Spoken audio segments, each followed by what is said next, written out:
What's up, guys? Back at it here with another long overdue video. This time it's on the 75 DT250B that I got running over the winter. And I had this one in my collection for a while, if you watch any of the early videos. And it was sitting in my storage unit for a while. And finally got around to it this year, but it was the dead of winter and I really couldn't take it out once I got it running. This one didn't need a whole lot really from what I recall. Just the carburetor cleaned out, some things tightened up, and I think that was it. It already had spark and everything. It was a pretty easy one to get going. So really it didn't need much, just the basics to get rolling here. So finally had another nice day to get it back on my trails here. These aren't the crazy 10-mile trails that I do. These are more smoother pit bike type trails. That'd be great for the vintage bikes too, just kind of cruise. And you know, there is some single track and a little bit of incline back here too, but nothing too crazy for these bikes. Now I did have I have another one of these bikes, same exact year that I got a couple years ago. It's not in as good a shape as this, but I did do a video on that where I took it on some pretty gnarly trails for you know, for a bike that age, and it handled pretty well considering, you know, it's got the dual suspension and everything on it, dual shocks, and you know, old tires and all that, so it did really well. But this one's a little bit too nice. I don't want to beat this one up too much. I still want to ride it in the woods and enjoy it for what it's worth, or for what it's for, but don't want to hammer on it too much. This is the one that was, I think, been sitting since 1985, because this is the last time it was inspected. At least that's the last time it was on the road. And you know, it only has a little over 2,000 miles on it. This speedo and odometer does work. Tack works nice. All this stuff works good.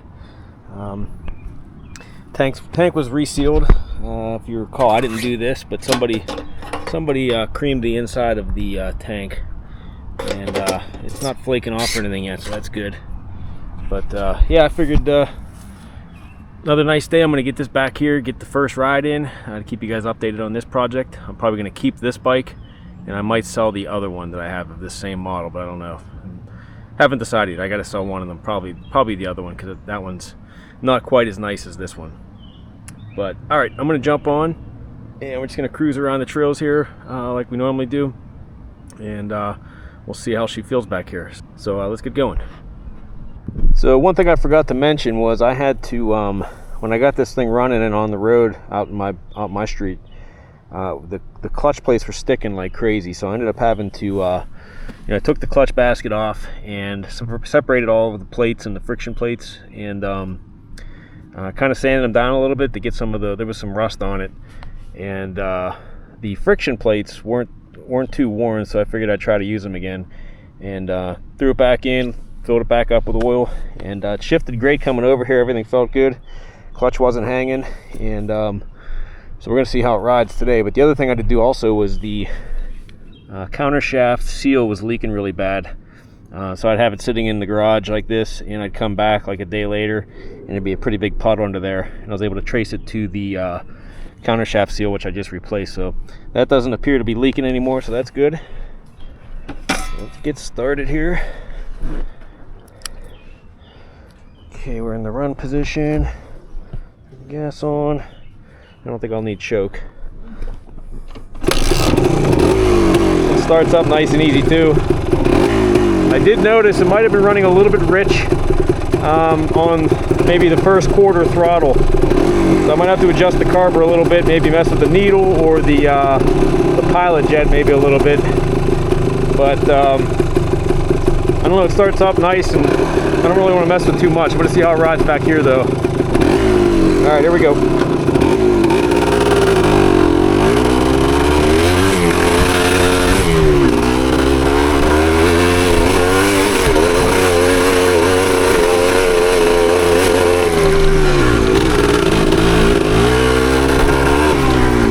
Still got a little bit of sputtering going on.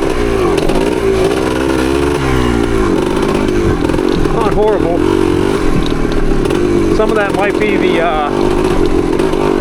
oil. So I'm running, got the oil injection hooked up with oil in the tank, and I also am running a little bit of premix. I did that just to make sure the fuel pump was working, or the oil pump was working, which it is. So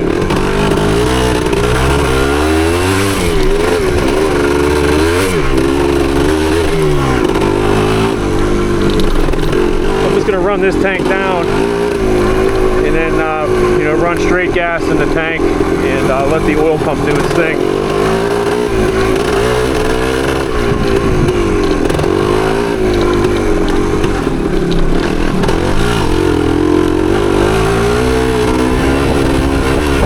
This thing has a ton of low end power. These DTs were just tuned great for woods riding too.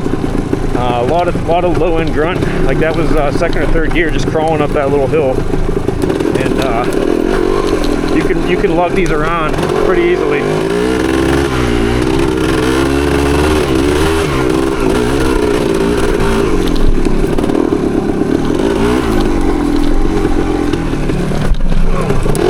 Almost went down.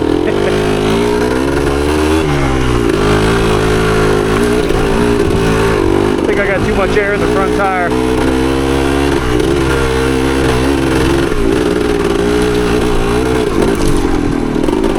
This thing is shifting smoothly. Not feeling the clutch hang up at all yet. We're not slipping at all. This thing's very solid too. Like I said, low miles. I think this thing sat a lot of its life.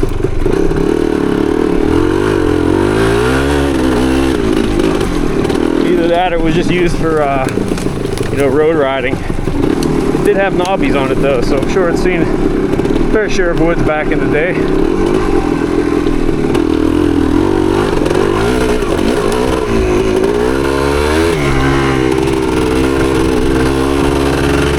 Yeah, we got that little bit of sputtering, like quarter throttle. When you get above it and you get up in the higher revs, it cleans up. So I'm gonna have to look at that jetting again. Still feels still running good though. It's gonna annoy me though. There's a little bit of sputtering.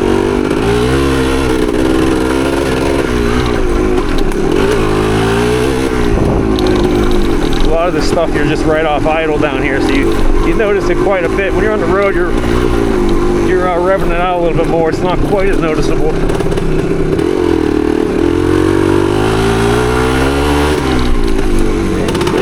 Up a little bit. This thing idles real nice too. I just got the clutch in, just let it idle down here. You can barely hear it.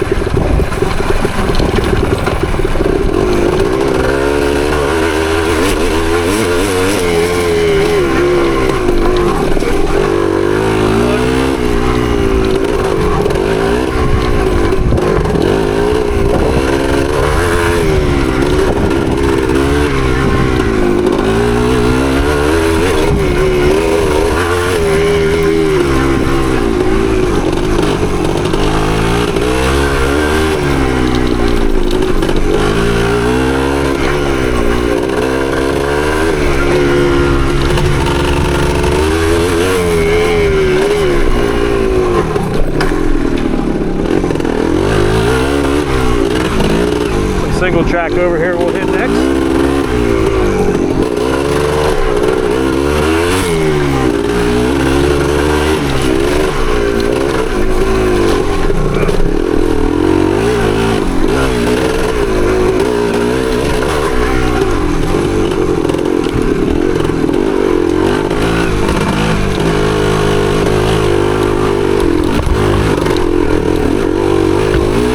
Yeah, like that second gear just above idle and it's just crawling through that no problem.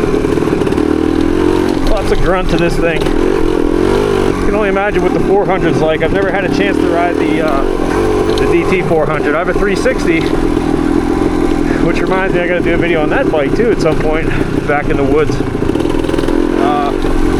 But I'd love to have it like a 75 DT400.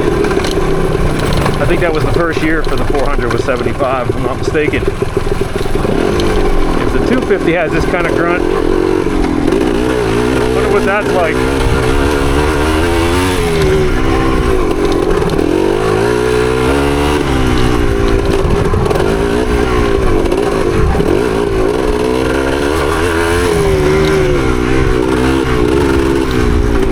Go down in the woods over here a little bit.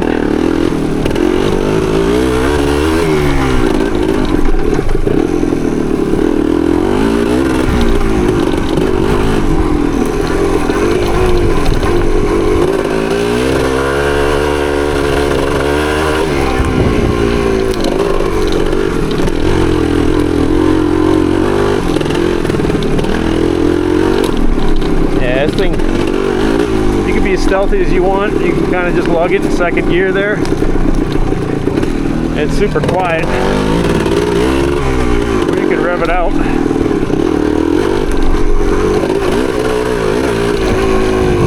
This hill right here, little hill. Do the bigger one.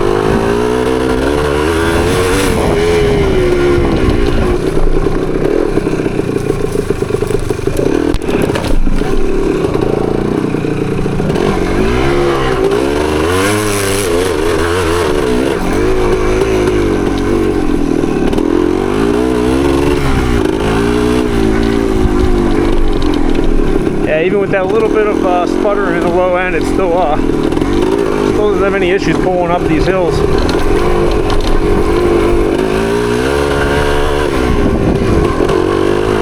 I'm gonna guess that needle is probably on the rich side.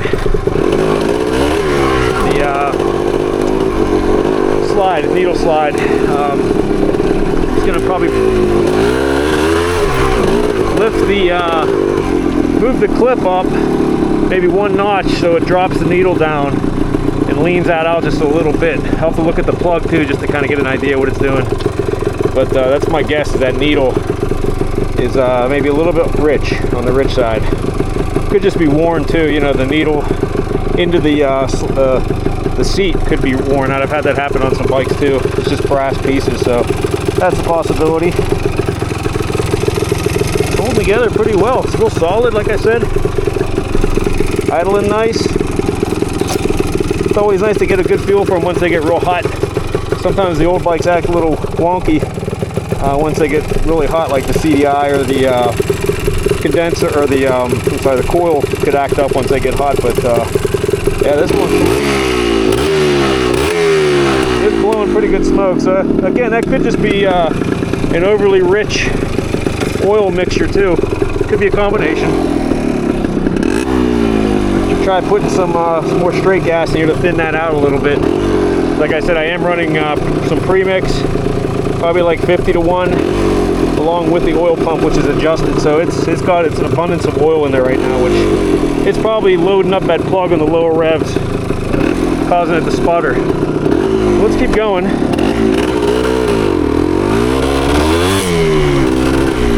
It does clean up, like once it gets the higher revs, it cleans up pretty good.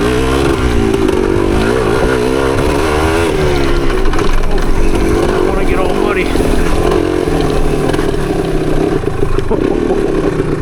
Don't want to go in there.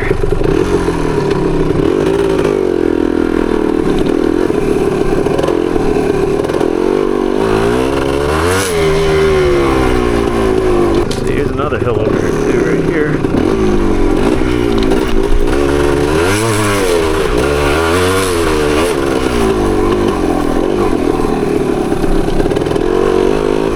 Alright, let's do some more woods work.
watch that ground clearance.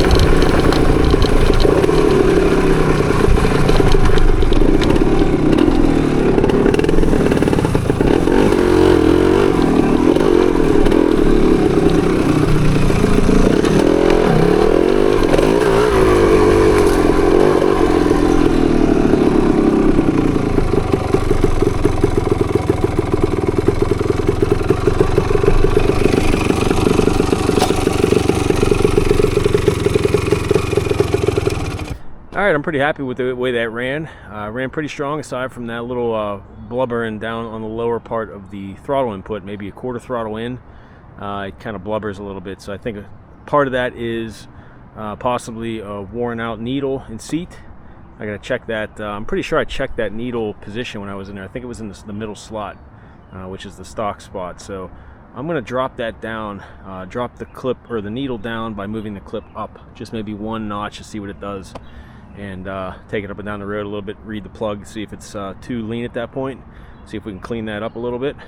Could also be, like I was saying, I'm running the oil in the tank and also premix in the fuel tank, so could just be a little excess oiling going on there, and it cleans itself out once you get in the upper revs, because it was blowing a little bit of smoke there. So it could be a combination of both of those, but we'll maybe I'll just thin out the fuel in the gas tank with some straight gas and see what it does before I tear the carb apart. But I mean, it is super easy to get to. That's one thing I like about these old bikes. A lot of them pretty easy to get to stuff. So we'll tear into that, we'll worry about that. But everything else is running good, is shifting good. It's got good power, hasn't missed a beat engine wise. You know, it's idling, it doesn't hang idle, doesn't want to stall out. And yeah, I'm pretty happy with this. I was expecting it to not run that great, because I remember when I picked this up a few years ago, the owner said the top end was shot, but when I started working on it and realizing it's got good compression, I just kind of went with it and see what it would feel like when I got it running, and it's running good. It actually runs better than the other 75 that I got, which runs flawless as well. So maybe it's just these bikes, they've all been pretty reliable for me, these DTs. So they've quickly become my favorite bike of the 70s. The classics, these DT Enduros were probably the best ones of the era, I have to say. I'm always a Honda guy, but you know, I've grown to love the Yamahas after working on these ones, and realize how nice these DTs are. So I have to say they're my favorites of the 70s, and this is probably my overall favorite of them all. I just love the orange and white color scheme, the silver fenders, and the lines, everything on it, everything about it I just love. So all right, well, I'm gonna hop back on. We're gonna do some a little bit more single track to get out of here, and then we're gonna hit the road, and you can hear it singing on the road. I'll let it rev out and we can shift through the gears a little more, and we'll get a good feel for how it is on the open road. So all right, I'm gonna hop back on. Thanks for watching, guys. If you like these kind of videos, please you know, leave a like or comment, and if you're not a subscriber, consider subscribing. It's free, and it goes a long way to helping my channel continue to grow, and I'll have more bikes to do ride-alongs and working on bikes too. Like I said, this is just kind of me unloading these bikes I've had been sitting around in the winter from my gun I'm running, and I just couldn't do a riding video with them, because that is kind of the whole point of the channel, is to find these bikes, bring them back to life, and then show myself riding them on the trails what they're intended to do. And yeah, I just kind of have a backlog from the crappy winter weather. You know, finally getting some good weather here, and the bikes are ready to ride. So I'm getting them out on the trail and recording it. So thanks again for watching, guys, and we will see you in the next video.